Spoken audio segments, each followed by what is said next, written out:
In case you haven't noticed, I am still Carlo Giacometti, and I will talk about audio analysis. Now,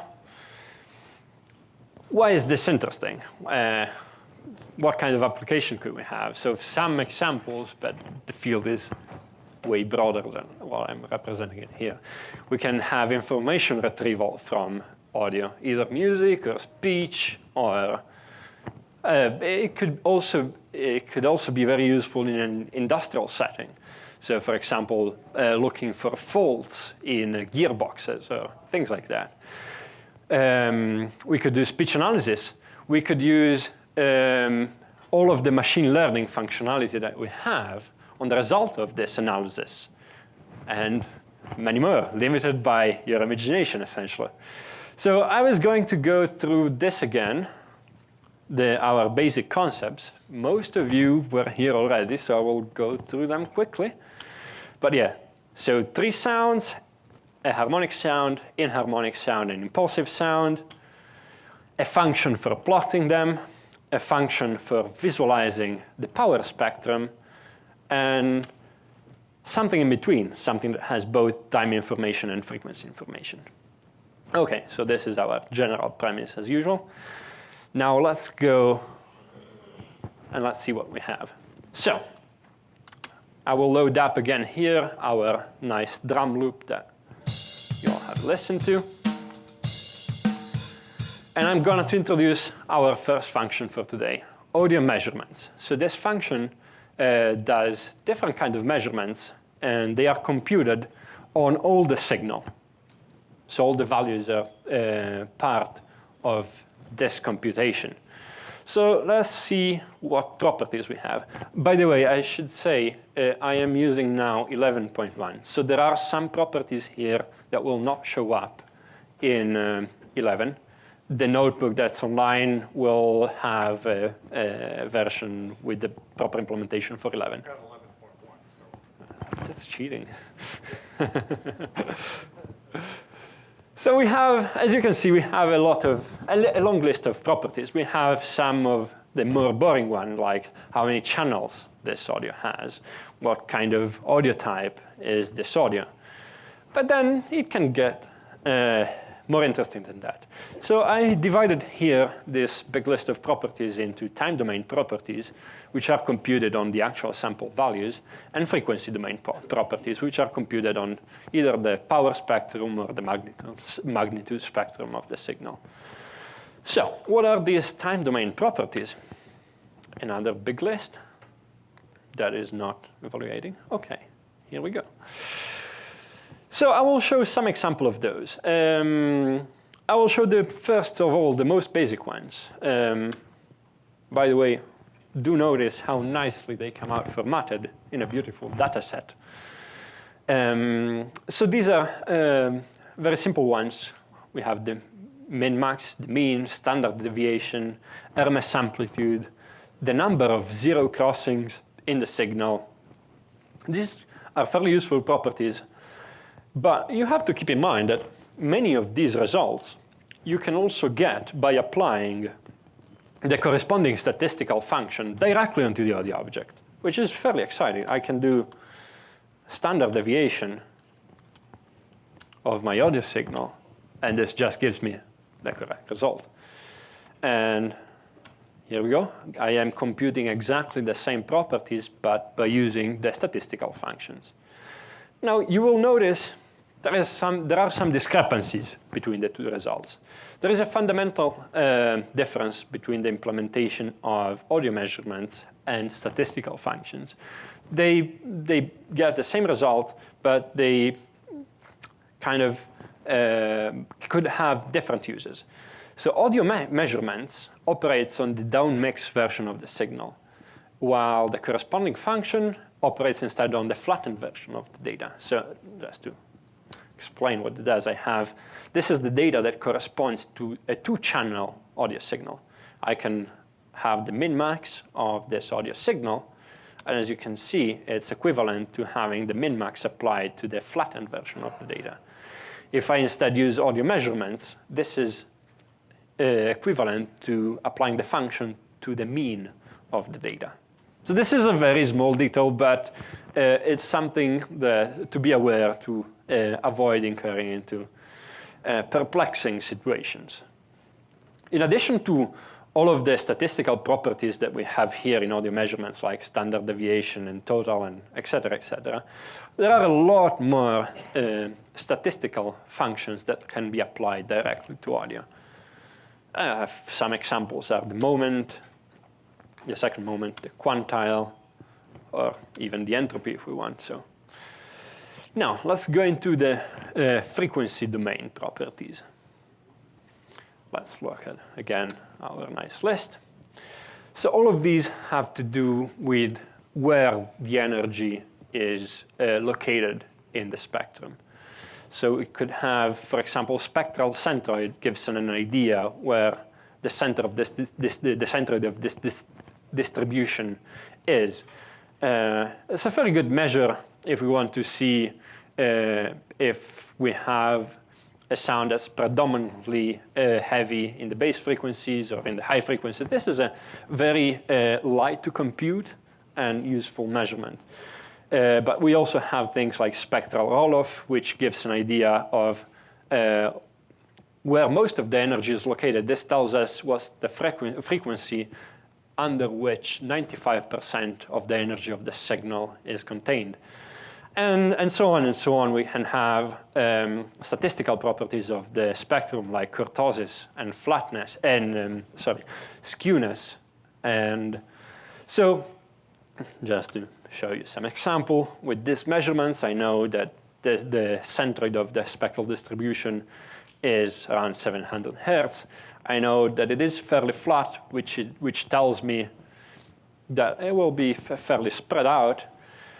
Most of the energy is underneath 300 hertz, and the spread of this, though, is very wide. Now, what is an example application of these global measurements, which sound pretty dry in themselves? Now, here I have a list of audio objects. Each has some drum hit. This is essentially a partitioned version of the drum signal that we were listening to. So, which is a small segment of those. What I can do is just compute the spectral centroid and spread on all of these audio objects. And I can just find the clusters in these measurements. I could plot them with list-line plot using the actual audio objects as plot markers. I can see we can find 4 different clusters. Let's see what they are. This lower one seems to have, all of those seem to have a snare sound in them. This one fairly consistently have a kick drum into them. And these ones are more cymbal heavy than the other ones. So this is the fantastic thing about the integration with the Wolfram language. We can do whatever analysis we want, and then we can just feed those results into any of the, for example, machine learning functionality that we have. Now, a different take on measurements is computing local features. Instead of figuring out some property on a global scale, we can partition the signal and compute the value of the property per each partition. And this is what audio local measurement does. So the input is an audio object, and the result is a time series, and the timestamp of each value corresponds to the center of the partition. So let's look at the RMS amplitude of our signal. It is a nice time series, and we can easily superimpose it to the plot of the waveform. Here we go. Now, how do we control the partitioning of, because the partitioning scheme here is extremely important in the quality and efficiency of all the measurements. So we do have, audio local measurement has a partition granularity argument, and we can control partition size, offset, and a window function that will be applied to the data before the measurement is performed. So let's define those. And here we go, the measurement is computed. This is kind of a visual, I don't know if it is a bit too small. This is a kind of a visual take on how the signal is partitioned. You can see this is the size of the partition, and of course, the difference in times between the beginning of one partition and the next one is the offset. And we can specify those either as numbers that will be then interpreted as an amount in seconds, but we can specify also as quantities, and we take any kind of quantity that represents time, but we could also, if we want to do something more precise in terms of locations, we could specify amounts in samples. And here we go, same kind of result. So the other convenient thing is that we can query for multiple properties at once. This just returns an association. This is very convenient for visualizing as well with automatic labels. OK, so now that we have an idea of the basic structure of the function, what can we do with it? What properties can we compute? This is an even longer list. And I will divide it again into time domain properties and frequency domain properties. So now I will use from now on this bit of recording. It's just a female voice that says hello. Hello. Hello. Hello. So this is the list of time domain properties. Some of them are in 11.1 still experimental, like formants, for example. So those will not be present in the notebook online. So let's see how some of them look. So here I am asking for some of the basic properties that we looked at with audio measurements that returned us simply a list of numbers. Here we get a more complete information. We can see the minimum, mean, max, and standard deviation of the signal as the signal evolves. So many of these time domain properties are analogous to the global properties that we looked at before. But there are some new ones that are fairly interesting. So a very important one is called LPC, which stands for linear prediction coefficients. So I take a list of data, and I want to find the coefficients that give us the best finite difference approximation of the signal. So here I am asking for 46 coefficients. Usually in literature, this is kind of one of those magic numbers. It is computed starting from the sampling frequency of the audio, but no one really tries to explain why. So it is one of those magic numbers that we all have to deal with. So per each partition, this will return a time series whose value is a vector of 46 numbers. We could, for example, plot that very easily with array plot. And here we have our LPC analysis of the signal. Linear prediction coefficient. You're welcome. Another extremely interesting property that will be very important in low-level speech analysis is the position on formants. So the formants are the resonances of your vocal tract. And the position of these resonances are very much linked to which vocalic sound you are pronouncing. So here we go. Here I am asking for only 2 formants. Two formants is something that allows us already to figure out which kind of vocalic sound a person is emitting. And here I am multiplying the signal by the RMS amplitude, clipped and rounded, so that whenever the amplitude of the signal is below a threshold, we don't see any signal, because a measurement of formants on a noisy signal that doesn't have any voice in it is kind of meaningless. And here we go. You can see this is the blue line is the first formant, and the yellow line is the second formant. You can see one goes down and one goes up. This is corresponds to sound, the E and the O sounds. So frequency domain properties that we can compute. These all have very obscure names. The first one that I wanted to show you is the MFCC. That stands for Mel Frequency Septral Coefficients. So the whole idea behind this kind of measurements is when we look at the spectrum of something, the frequency axis is linear, but how we perceive it, it is definitely not linear. We perceive what is called pitch of a sound, which has a nonlinear relationship to frequency. So, for example, a small change in frequency at low frequency has a dramatic effect. A small change in frequency at high frequency has little to no effect in our perception. So what this kind of measurement does is tries to provide to some information that has this kind of response, let's say. So it is weighted on human perception, essentially. And as in LPC, it does return us per each partition a list of values. In this specific case, 13, the first of which is usually discarded. So let's look at a plot of this. And fantastic. There was one too much. Sorry about that. This is more like it. So as you can see, it's a similar signal to the LPC measurement that we looked at before. This is something that is standardly used in speech recognition algorithms.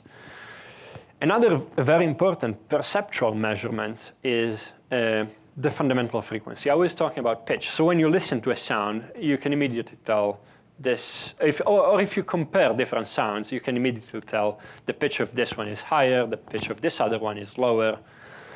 But defining pitch for a machine is kind of complicated. Pitch is a perceptual quantity. We cannot look at the spectrum and find the highest peak and say that's the pitch of the sound. I showed before harmonic sounds have a whole collection of peaks. And it is not necessarily true that the highest one of them or the lowest in frequency of them corresponds to the fundamental frequency. So with fundamental frequency property, we try to kind of take care of this difficulty and return the fundamental frequency for whatever sound. Keep in mind that this kind of fundamental frequency is defined for monophonic sounds. So for example, if you have a piano that plays two sounds at a time, this is something our function fundamental frequency cannot deal with. That is a very difficult problem that will be tackled eventually. Now, there are some other interesting properties here that instead of being computed on a single partition of the signal, are comparing a partition to the previous one. So we want, and all of these deal with change as a function of time. So these are some of the most important ones: high frequency content, novelty, a distance between spectral frames, a phase deviation from the measured phase and the predictive phase, and a distance in the complex domain. Most of these act on the Fourier transform of the partition. All of these act on the Fourier transform of the partition. Sorry about that.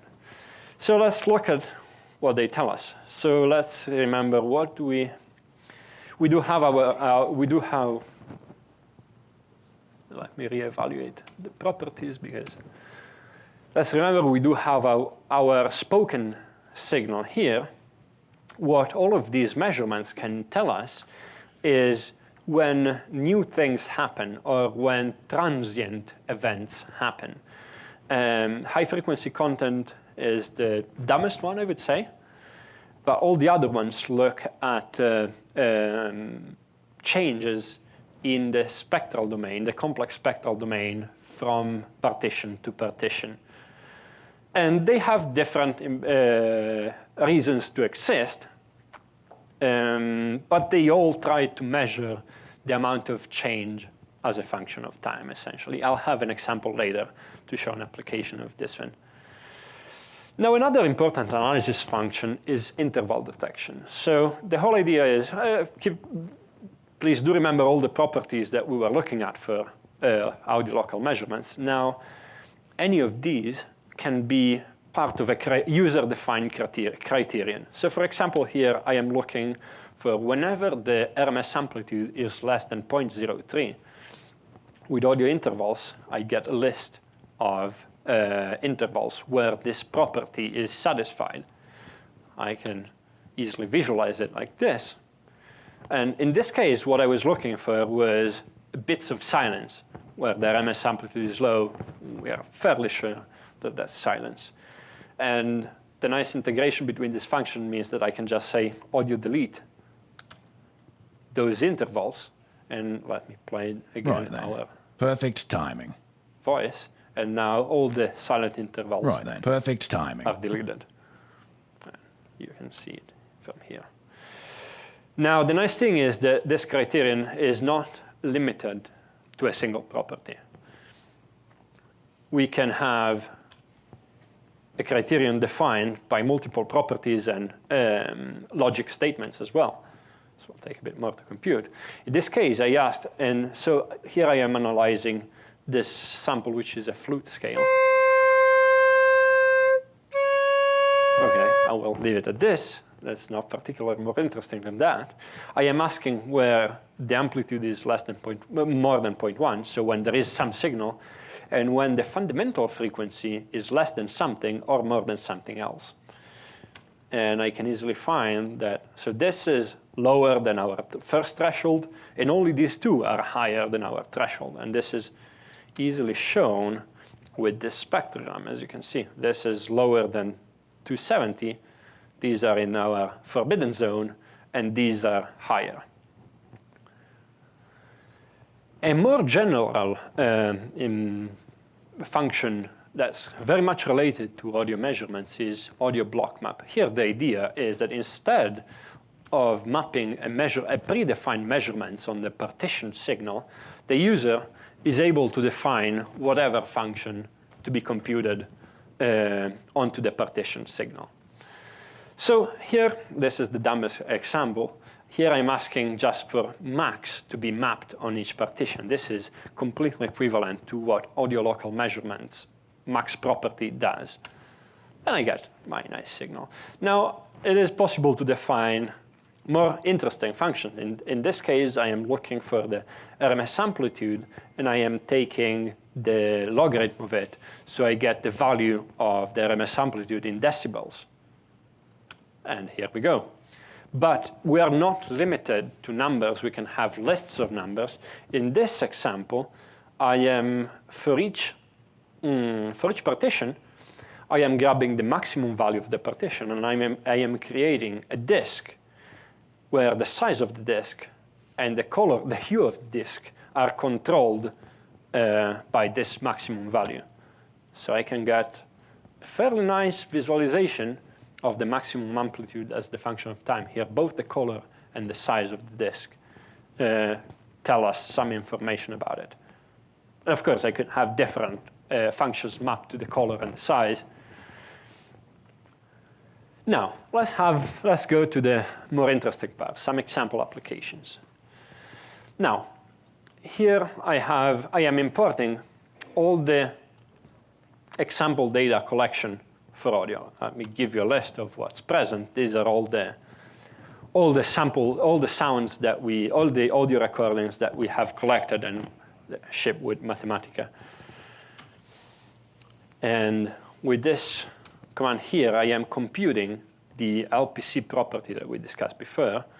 I am computing that on each single of these ones. What I can do is I can compute the distance matrix of the measurement per each recording, thus creating kind of a unique signature for each of the sample sounds that we do have. This might take a bit to evaluate, but the result is fairly pretty, hopefully. It is a fair bit of graphics to compute and display. here we go. So each one of them has a very unique pattern that emerges from this kind of computation. This could be, for example, used as a signature for an audio object to measure distances from one audio object to another, or to recognize what. So for example, just to give you a simple explanation, you can see in the collection we have a big list of impulse responses stored. And as you can see, all the impulse responses have an extremely similar structure. But I could look at the flute scale here, and I can see that the structure of the piano scale is also very close to it. So there is a lot of that can be done in this regard. LPC properties can also be used in this kind of setting. Now, let's look at, yes? Is the size of those arrays a function of the time duration? So if you Yes. have a longer time duration, they would just keep sweeping out. So they are all square because each partition is compared to any other partition. So each one is unique to one audio object, okay? And each partition in this audio object is compared to each other partition. So the resulting graphics is always a square. So let's look at the Mel frequency substrat components. Here I have 4 different recordings of the same sentences. Alice was beginning to get very tired of sitting by her sister. Alice was beginning to get very tired of sitting by her. It's the same first sentence of Alice in Wonderland. We can look at them, and we can compute the MFCC property on them. And let's visualize it. And having this collection of MFCC properties for each recording, we can compute a distance matrix between the 4 recordings. We can go further, though. We can compute the warping correspondence between 2 of them by using dynamic time warping. So what we get as a result is a plot that tells us, that does the dynamic time warping of the timing aspect of one of the audio objects with respect to the other. Okay, I promised that I would talk about transient detection. I will go through this very quickly. I have here. Very quick question. On the previous example, Yes. how much more work do you have to do to actually recognize this and turn it into text? So speech recognition is something that is being developed in parallel to the audio capabilities, and I assume there will be absolutely no effort in recognizing speech. It's going to be absolutely what? No effort in recognizing speech. So you mean translation between a recording and text? This is what you're saying? Yes. So that is one of the things that is being developed in parallel to all these analysis features. Yeah, it's going to be integrated somehow Yes. with the audio. Well, not in audio. It will be a separate function, I assume.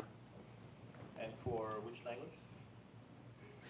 This is something I don't know, but probably Etienne or Shadi know better, or Timothy, actually. So, okay.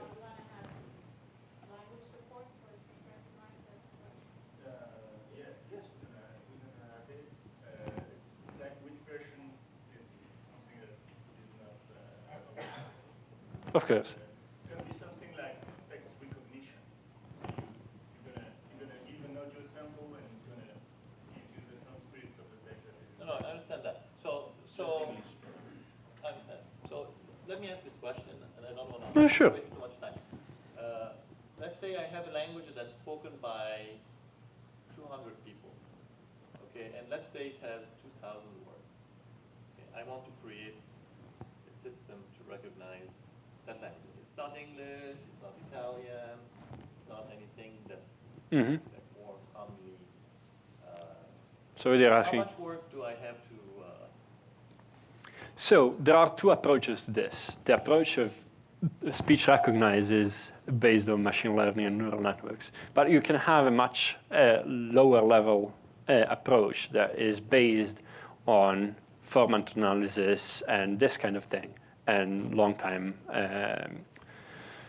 A lot of similar technologies to format analysis. That is. I guess my question is, are you going to have higher level tools that allow to do this kind of? Well, if you let me show I know you. the basics of how it would be done. I think the short answer is Yes. yes.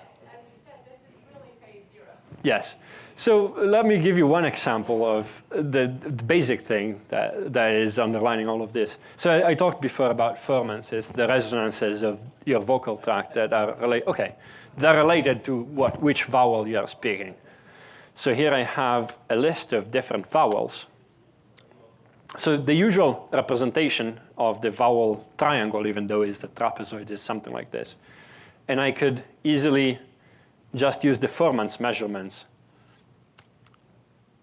to reproduce exactly the same vowel triangle. And here I have it plotted with.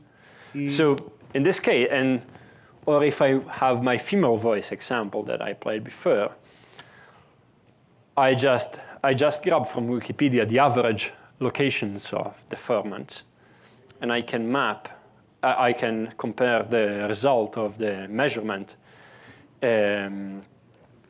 with the nearest function, and I get which kind of vowels are spoken as a function of time. And as you can see, there is a sound close to E, and then sounds close to O and O that are very much the building blocks of what hello is. So yes, we are trying to build, you are trying to make the main building blocks that will be necessary for this kind of analysis. You're welcome. I don't think I have any more time. Is there any time for questions? No. Okay. Well, if you have any questions, I will be here. Thank you.